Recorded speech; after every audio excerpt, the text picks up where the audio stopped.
Hey guys, so today we'll be making prawn and aubergine curry. So we've got some garlic paste, salt, some chili powder and some turmeric powder. There's also mint, curry leaves, onions and chili, some auberginos and some prawn. And we have some oil. Now my mom is going to explain the rest. Hi అండి. మా పాప వచ్చి తను చెప్తాననింది. So ఏంటి అంటే మనకు కావాల్సిన ingredients ఉల్లిపాయ, పచ్చిమిరపకాయలు, వంకాయ ముక్కలు, 2 పెద్ద వంకాయలు తీసుకున్నాను, దాన్ని ముక్కలు చేశాను. అలాగే ప్రాన్స్, ఉప్పు, పసుపు, కారం అండ్ కొత్తిమీర, అల్లం వెల్లుల్లి పేస్ట్ అండ్ కరివేపాకండి. సో ఇదే మెయిన్ ఇంగ్రీడియంట్స్. ఇప్పుడు మనం పాన్ పెట్టేసి వేడి చేసి అందులో కొంచెం ఉల్లిపాయ, పచ్చిమిరపకాయలు వేసేసి కొంచెం పసుపు వేసేసి ఫ్రై చేసుకుంటున్నామండి. కొంచెం అంటే హాఫ్ ఫ్రై, ఒక సగం ఫ్రై అయ్యేదాకా ఫ్రై చేసుకొని ఆల్మోస్ట్ ఇంకా ఫ్రై అయిపోయినప్పుడు ఇందులో కొంచెం ఉప్పు వేస్తున్నాను. ఉప్పుతో పాటు ఇక్కడ అల్లం వెల్లుల్లి పేస్ట్ కూడా వేస్తున్నాను, ఎందుకంటే ఆనియన్స్ ఫ్రై అయిపోయినాయి, నాకు ఇంతకన్నా ఎక్కువ అవసరం లేదు. సో ఆనియన్స్ ఫ్రై అయిపోయినాయి కదా, ఉప్పు అల్లం వెల్లుల్లి పేస్ట్ కూడా వేసేసి ఇంకొక 2 minutes ఉంచేసి 2 to 3 minutes ఫ్రై అయ్యేదాకా చూద్దామండి. సో ఈ టైంలో అల్లం వెల్లుల్లి పేస్ట్ పచ్చి వాసన పోయేదాకా మనము ఫ్రై చేసుకోవాలి. సో అల్లం వెల్లుల్లి పేస్ట్ నీట్గా ఫ్రై అవుతుంది. ఇది ఎక్కువసేపు కూడా పట్టదండి వంట. ఇది మీడియం ఫ్లేమ్లో చేసుకోండి, హై ఫ్లేమ్లో చేయొద్దు, మాడిపోతుంది. హై ఫ్లేమ్లో పెట్టి చేస్తే. సో ఇప్పుడు ఏదైతే ఉందో ఈ వంకాయ ముక్కలు కట్ చేసినవి నేను నీళ్ళల్లో ఉప్పు వేసి సోక్ చేసి పెట్టుకున్నాను, లేకపోతే అది వగరగా అయిపోతాయి. సో వంకాయ ముక్కలు ఉప్పు నీళ్ళల్లో నానపెట్టుకోవాలి కట్ చేసిన తర్వాత. సో అవి నేను తీసేసి ఇందులోకి ప్యాన్లోకి ట్రాన్స్ఫర్ చేస్తున్నాను. సో ఇప్పుడు వంకాయ ముక్కల్ని మనము ఈ వేగిన మిక్స్చర్లోకి యాడ్ చేసుకుంటున్నాము. సో ఇలా అన్ని వంకాయ ముక్కలు వేసేసి మనము ఇప్పుడు ఫ్రై చేసుకుంటామండి. సో ఇట్లా నేను అన్ని వంకాయ ముక్కలు యాడ్ చేస్తున్నాను. మీకు ఎంత కూరకు తగ్గట్టు మీకు ఎంత ఇది కావాలో అంత వేసుకోవచ్చు అండి. నా దగ్గర వచ్చేసి కిలో ప్రాన్స్ దాకా ఉన్నాయి. సో నేను 1 కిలో ప్రాన్స్కి 2 పెద్ద వంకాయలు తీసుకున్నాను, నాకు అది సరిపోతుంది. సో అదే తీసుకొని ముక్కలు చేసేసి నేను ఉప్పు నీళ్ళలో నానబెట్టాను. ఇది ఇప్పుడు ఇట్లా వేసేసి మనం ఫ్రై అయిన దాంట్లోకి మనము ఇది కలుపుకుందామండి. కలుపుకొని వంకాయ కొంచెం మగ్గేదాకా పెడదామండి, ఎక్కువ కాదు, కొంచెము.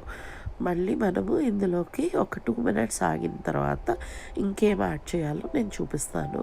సో ఇది మనము వంకాయ అంతా మిక్సర్లోకి వేసిన తర్వాత కలుపుకొని ఒక 2 minutes మూత పెట్టేసి ఉంచుదాము. సో ఇప్పుడు ఇలా చూస్తున్నారు కదా, ఇలా వేసేసి నేను కలిపేసేసి మూత పెట్టాను. మూత పెట్టిన తర్వాత ఒక 2 minutesకి నేను ఇప్పుడు ఏం చేస్తున్నానంటే 2 minutes తర్వాత ఇట్లా ఉంది. ఇందులోకి ఏదైతే రొయ్యలు తీసుకున్నానో, క్లీన్ చేసి పెట్టుకున్న రొయ్యలు, అవన్నీ రొయ్యలు ఇందులోకి యాడ్ చేసుకుంటామండి. సో రొయ్యలు యాడ్ చేసేసి మనము అంతా కలుపుకుందాము. సో వంకాయ ఎక్కువ ఫ్రై అవ్వకూడదండి, జస్ట్ 2 minutes మూత పెట్టి వేసిన తర్వాత కలిపేసి 2 minutes మూత పెట్టేసి తీసేసిన వెంటనే రొయ్యలు వేసుకోవాలండి. మనం దీంట్లోకి ఎక్కువ సేపు పెట్టనవసరం లేదు, వంకాయ మొత్తం ఫ్రై అయ్యేదాకా ఉంచకూడదు. సో నీట్గా చూసుకొని మనము వంకాయ ఒక 2 minutes అయిన అంటే కొంచెం మగ్గిన వెంటనే ఏదైతే పచ్చి రొయ్యలు ఉన్నాయో అలాగే వేసేసి మనం ఇప్పుడు వీటిల్ని బాగా కలియబెట్టేసి మూత పెట్టుకుందామండి. మూత పెట్టుకొని ఒక ఎవ్రీ నవ్ అండ్ దెన్ కలుపుకుంటూ ఉందాము. సో ఇప్పుడు ఏదైతే ఉప్పు ఉందో ఆ ఉప్పు కూడా మనము కూరలోకి యాడ్ చేసుకుందాము. తగినంత కొంచెం ఉప్పు వేసుకొని చూడండి, మీకు సరిపోకపోతే మళ్ళీ వేసుకోవచ్చు. సో ఇలా ఒక 5 to 10 minutes అయిన తర్వాత నేను ఏదైతే కారం ఉందో మిగతాది, ఆ కారం కూడా ఇప్పుడే యాడ్ చేస్తున్నానండి. సో ఉప్పు, కారం సో ఉప్పు వచ్చేసి ఇనీషియల్గా ఫస్ట్ రొయ్యలు వేసిన వెంటనే వేసాను. అండ్ ఒక 10 minutes తర్వాత ఏదైతే కారం ఉందో కారము ఇప్పుడు నేను యాడ్ చేస్తున్నానండి.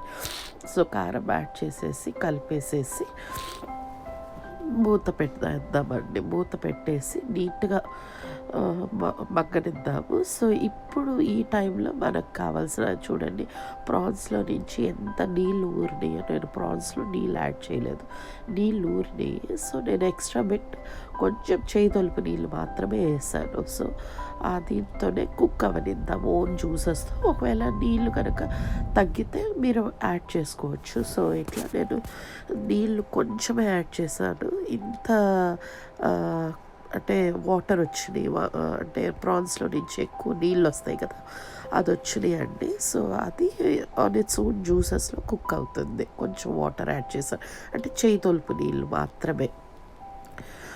సో ఇది కుక్ అవుతుంది. దాన్ని అంటే మధ్య మధ్యలో కదుపుతూ ఉండండి. ఒక్కసారి టేస్ట్ చేసి చూడండి అన్నీ సరిపోయినాయా లేదా అనేది. ఇందులో ఎటువంటి గరం మసాలా మనం వేయమండి, ఓన్లీ ఉప్పు పసుపు కారం మాత్రమే వేస్తాము, ఇంకెటువంటి గరం మసాలాలు వెళ్ళవు. సో ఇది సరిగ్గా చూసుకొని మనకు ఉడికిన తర్వాత మనకి ఎంత కన్సిస్టెన్సీ కావాలో ఆ కన్సిస్టెన్సీ వచ్చిన తర్వాత మనం ఇది ఆపేయచ్చండి. సో ఇది చూడండి, నాకు ఇలా ఉడికింది, ఇప్పుడు ఆల్మోస్ట్ ఉడుకుతుంది. కానీ నాకు ఇంకా కొంచెం థిక్ కన్సిస్టెన్సీ కావాలి. మరి కొంచెం వాటర్గా ఉంది, నాకు అంత వాటర్ అవసరం లేదు, కొంచెం థిక్ కన్సిస్టెన్సీ. సో నేను ఇంకొంచెం సేపు పెట్టి దాన్ని కొంచెం ఇంకా థిక్ అయిన తర్వాత అప్పుడు తీస్తానండి. సో ఇది ఆల్మోస్ట్ నాకు కావాల్సిన కన్సిస్టెన్సీ వచ్చిందండి. సో ఈ టైంలో నేను ఏం చేస్తానంటే, నా దగ్గర ఉన్న కొత్తిమీర కరివేపాకు ఏదైతే ఉందో అది నేను ఇప్పుడు వేసేసుకుంటాను. ఇప్పుడు అంటే దింపే ముందు థిక్ కన్సిస్టెన్సీ వచ్చింది కదా. సో ఈ టైంలో నేను కరివేపాకు కొత్తిమీర వేసేసి మనము కలుపుకొనేసి ఒక 2 to 5 minutes పెట్టేసి మనం ఆపేస్తాము. సో ఇది చూడండి, నేను ఇప్పుడు కరివేపాకు వేసాను, మంచి స్మెల్ వస్తుందండి, మంచి అరోమా వస్తుంది. కరివేపాకు వేసేసిన తర్వాత ఇప్పుడు ఏదైతే కట్ చేసి పెట్టుకుంటా కొత్తిమీర అది కూడా వేసేసి మనము ఒక 2 to 5 minutes అండి, లో ఫ్లేమ్లో, హై ఫ్లేమ్లో వద్దు, లో ఫ్లేమ్లో పెట్టేసుకొని నీట్గా దగ్గర అంటే కొత్తిమీర ఫ్లేవర్ కరివేపాకు ఫ్లేవర్ కర్రీకి పట్టేలాగా మనము ఇది వేసేసి కలుపుకుందాం అండి. కలిపిన తర్వాత మూత పెట్టేసి అలా మీరు అంటే ఒక 2 to 5 minutes ఉంచారు అంటే కర్రీ రెడీ అయిపోతుంది. అసలు ఎంత టేస్టీగా ఎంత బాగుంటుందంటే అంత బాగుంటుంది. మీరు ఒక్కసారి ఇది చేసుకొని చూడండి, మీకు బాగా నచ్చుతుంది, మళ్ళీ మళ్ళీ చేసుకొని తింటారు, అంత బాగుంటుంది, కమ్మగా ఉంటుందండి. ఎటువంటి స్పైసెస్ ఉండవు అన్నెసరీ, ఎటువంటి స్పైసెస్ ఉండవు, ఎటువంటి గరం మసాలా ఉండదు. కడుపుకి బాగుంటుంది, టమ్మీకి కడుపుకి బాగుంటుంది, హాయిగా రుచిగా ఉంటుందండి. సో ఇది ఒక్కసారి ఇలా టేస్ట్ చేసి మీరు ఫైనల్గా మీరు ఇందులో ఏం తగ్గిందో అదొక్కసారి వేసుకోండి. నాకైతే అన్నీ పర్ఫెక్ట్గా ఉన్నాయి, ఏమీ కూడా తగ్గలేదు. ఉప్పు కానీ పసుపు కానీ ఉప్పు కానీ కారం కానీ అంతా సరిపోయింది అండ్ నీట్గా కుక్ అయిందండి. సో చాలా డెలిషియస్గా ఉంటుంది. సో నేను ఇప్పుడు ఈ కూరని ఆపైపోతున్నాను. అండ్ ఆపేసిన తర్వాత చూడండి, ఇంకా అది స్లో ఫ్లేమ్ ఆపేసిన తర్వాత కూడా ఇంకా బబుల్ అవుతుంది, ఉడుకుతుంది. సో నాకు ఇంకా థిక్ అయిపోద్ది. సో మీరు జాగ్రత్తగా చూసుకొని కొంచెం థిక్ పడుతున్నప్పుడే ఆపేసేయాలి. అండ్ ఇది మా పిల్లలకి చాలా ఇష్టం అండి. మా పాప చెప్తుంది, ఎలా ఉంది యాపిల్ ఈ కూర? It's really nice. You all gotta try it. It's the best. అవునా, మమ్మీ బాగా చేసిందా కూర ఇది? Yeah, Mummy makes best kura. Do you like it? Yes, really nice. So what you need to say to our subscribers? Please like, share, and follow, and you'll get to try this tasty fish prawn curry as well. It's the best. Okay, thank you. Thanks for watching our videos. Thanks for watching our videos.